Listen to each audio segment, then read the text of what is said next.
Have you ever watched a movie or read a story, class? Yes, teacher! So if your friend needs to watch the story and asks you, are you going to tell them the whole story, class? No, teacher! Why not? Because Yes, Christine. because it's too long, teacher. That is why we are going to discuss all about the summarizing story events. But before that, we have our class rules that you must follow. And yeah. First one is, please everybody read. Engage actively. Value teamwork. Enjoy learning. Never give up. Talk politely. Last, Show respect. so now we will be having our activity. We will be divided into 5 groups. So each group will visit all 5 centers to finish the task. You will have 2 minutes per center to finish the task. When the timer reads, move to the next center following the arrows. Work together and follow instructions carefully.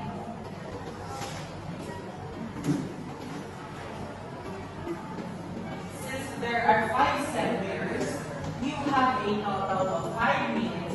You must score at least 3 points at each center. And if you score higher, even better. When the timer runs out, you must move to the next center.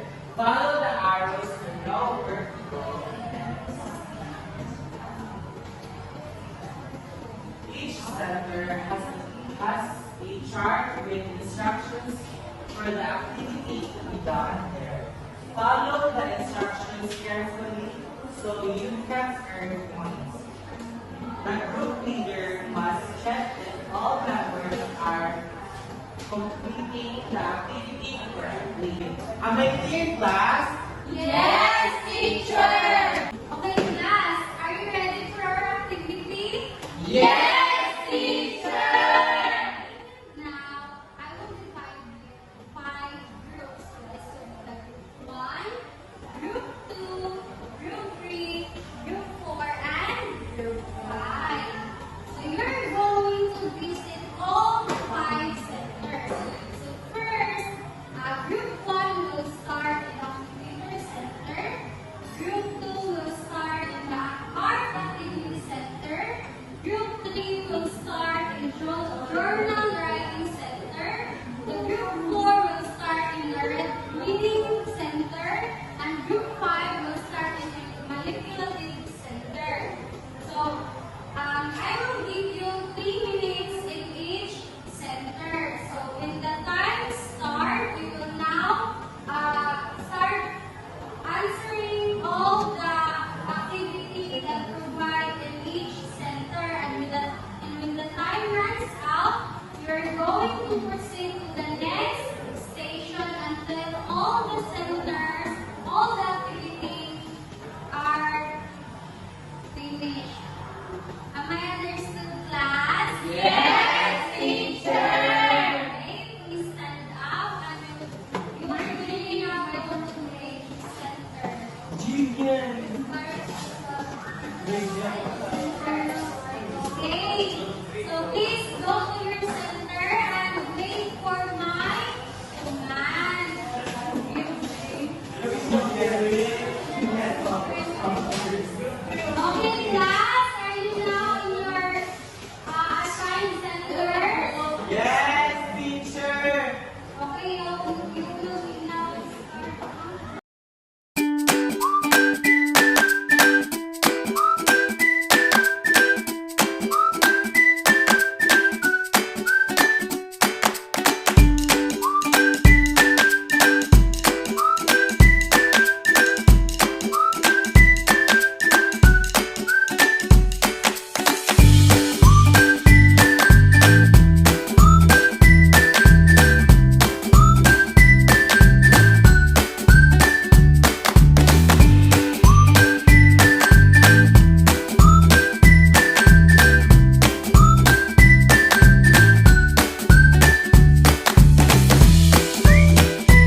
present your answer.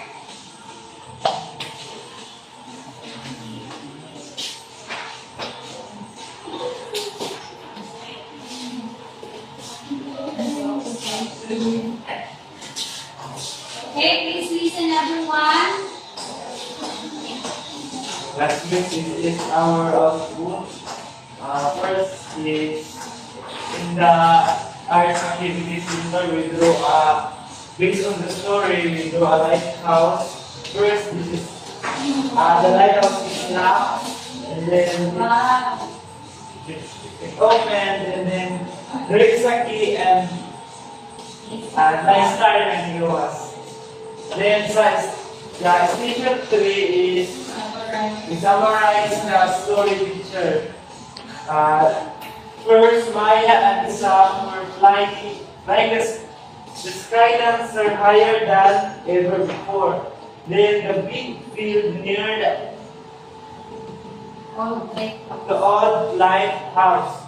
Then a sudden, powerful blast of wind jumped the string right out of the Sam's hand. Next, Maya saw Sam's distress and knew she had to help. Finally, Maya managed to carefully untangle the strings. In the station 4, we answer the question picture based on the story. First is the ant and the grasshopper. Work and store food, sings and play. Grasshopper becomes hungry. Grasshopper learns his lesson to work hard. And in the station 5, we arrange the events of the story picture. First is the ant works and store food. The grasshopper sings and plays. Winter comes, the grasshopper becomes hungry, and the ant has food. Okay, thank you, Roger. Give Roger a high clap.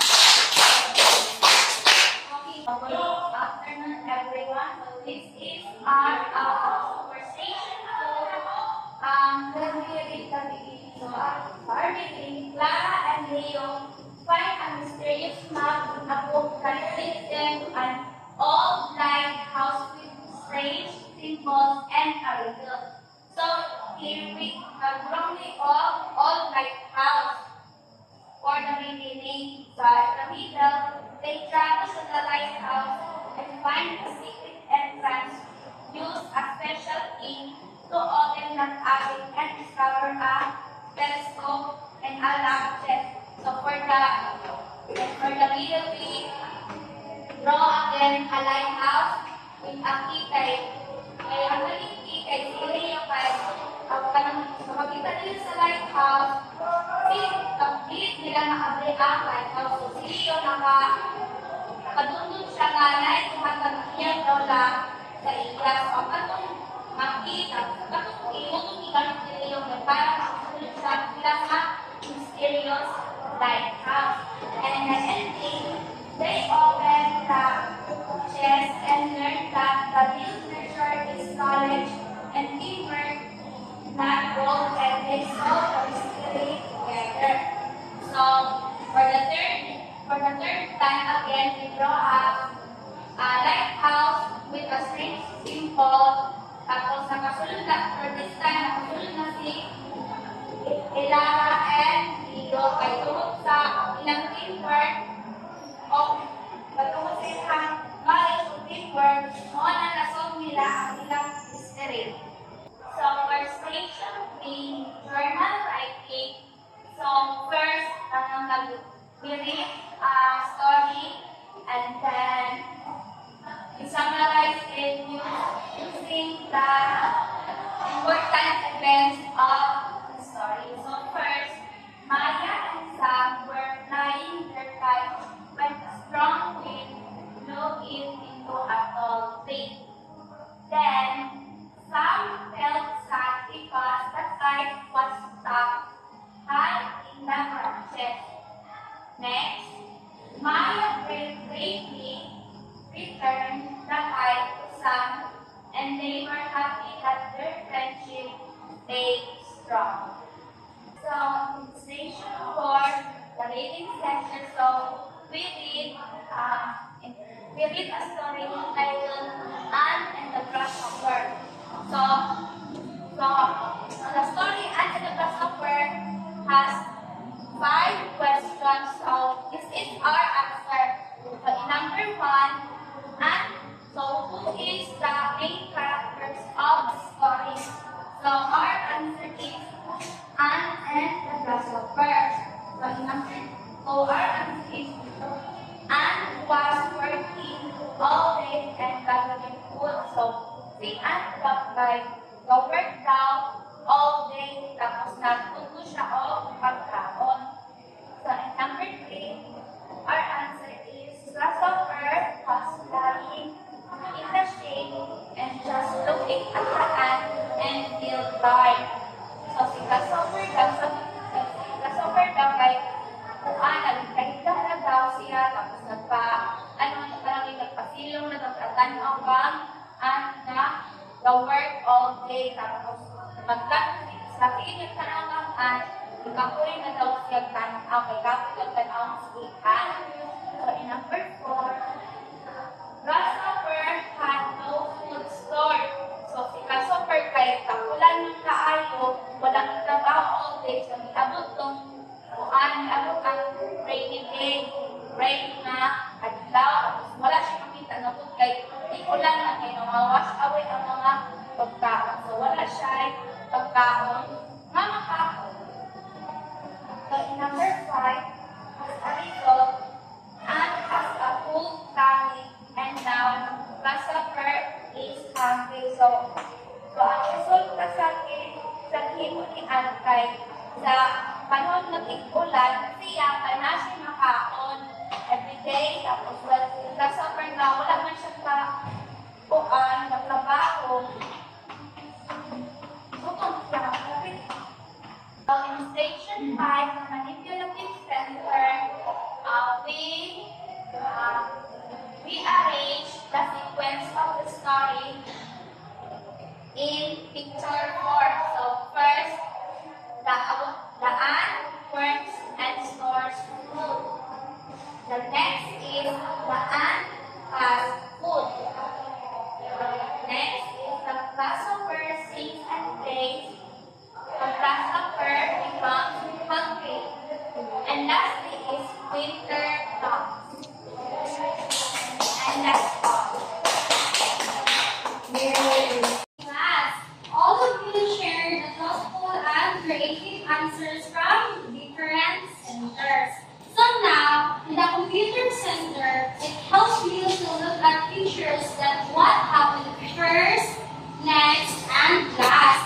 And you also analyze the order of the events carefully. And in the Art Activity Center, it let you draw the important scenes of the story. And in the Journal Writing Center, it gives you the chance to write a short paragraph that tells important events in the story using your own words. And in the Reading Center, it allows you to read the story and understand what happened to the characters. And the last center is in the Manipulative Center. It challenges you to arrange the story strips in the correct order to show the flow of the story.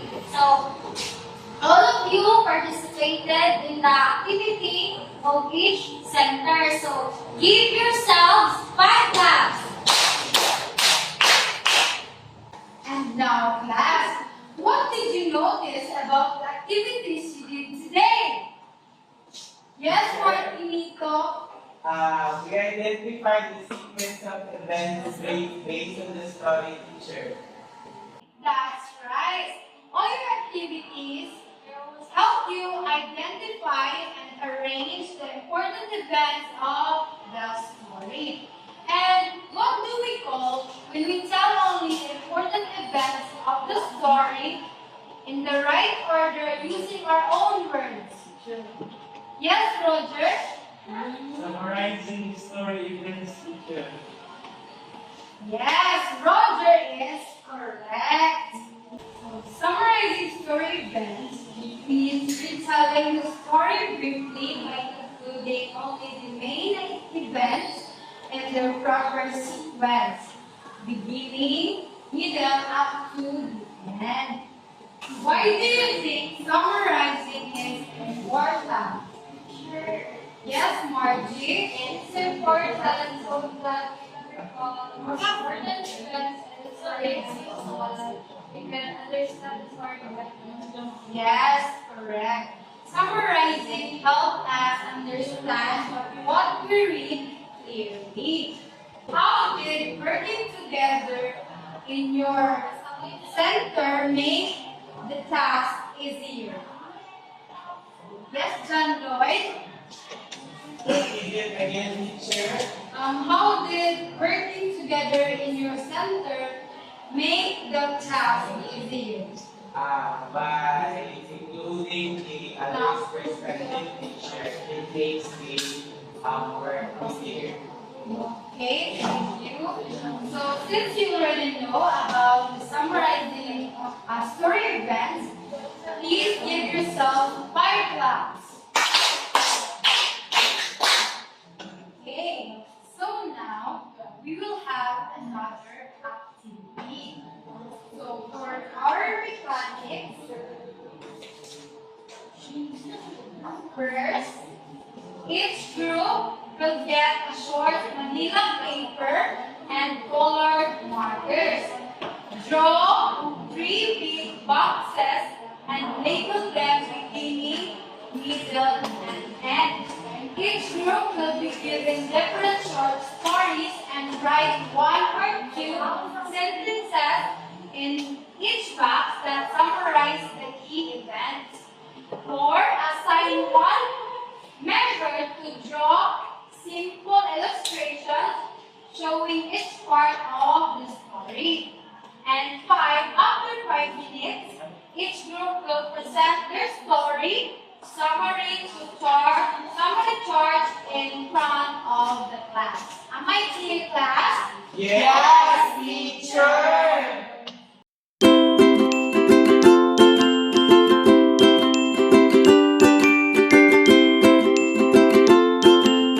And now present your output to your one.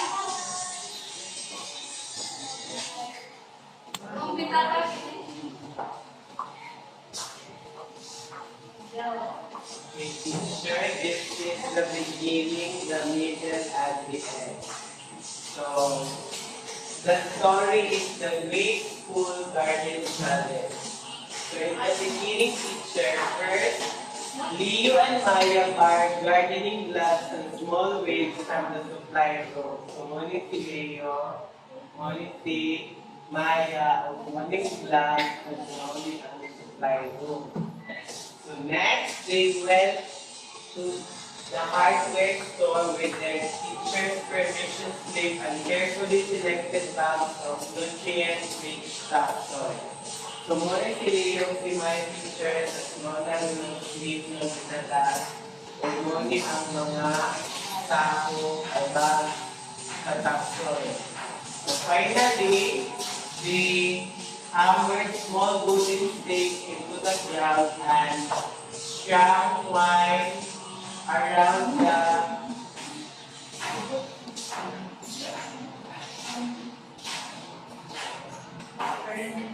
the perimeter to create protective barrier. So give 5 claps for group 1. And now, since you're already done with your activity, we will have another activity.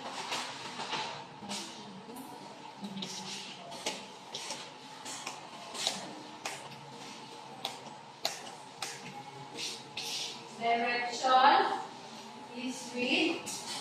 Read each short story carefully. Choose one story and write a short summary of it using your own words. Focus on the important events only. Are you done, class? Yes, teacher! That would be all. Goodbye, class. Goodbye and thank you, teacher!